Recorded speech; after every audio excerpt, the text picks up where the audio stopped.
அனைவரும் இதை வாங்கி சாப்பிடுங்க, இது என்ன சரீரம். இயேசுநாதர் உடம்ப பிச்சு சாப்பிடுங்கன்றது என்ன பிணத்து திங்க கூட்டமா? நீங்க போய் பாருங்க, நீங்க தேவாலயங்கள் நடக்கிற புழுகளை. நானும் தான்.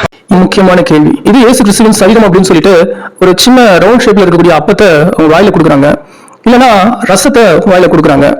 இது சரீரம்னா ஒரு பிணத்தை போய் இன்னொருத்தவங்களுக்கு சாப்பிட கொடுக்குறாங்கன்னா அது எவ்வளவு கொடூரமான விஷயம் அப்படின்னு சொல்லிட்டு கிண்டலா ஒரு கேள்வி எழுப்புறாரு. சீமான், நல்லா கவனிங்க, இந்த வீடியோவை நீங்க பாக்குறீங்கன்னா உங்களுக்கு ஆண்டவர் புத்தியை தரட்டும். 2வது வருகையில நான் வருவேன், அது வரைக்கும் நான் இந்த உலகத்துல பாவிகளை ரசிக்கிறதுக்கு இந்த பூமிக்கு நான் வந்தேன், திருப்பியும் நான் வரப்போறேன் அப்படின்றத நீங்க ஞாபகம் வச்சுக்கணும். அதுக்காகத்தான் இந்த ஒரு அடையாளம் அப்படின்னு சொல்லிட்டு சொன்ன இந்த விஷயத்தை தான் இன்னைக்கு வரைக்கும் கிறிஸ்தவர்கள் ஃபாலோ பண்ணிட்டு வந்துட்டு இருக்காங்க.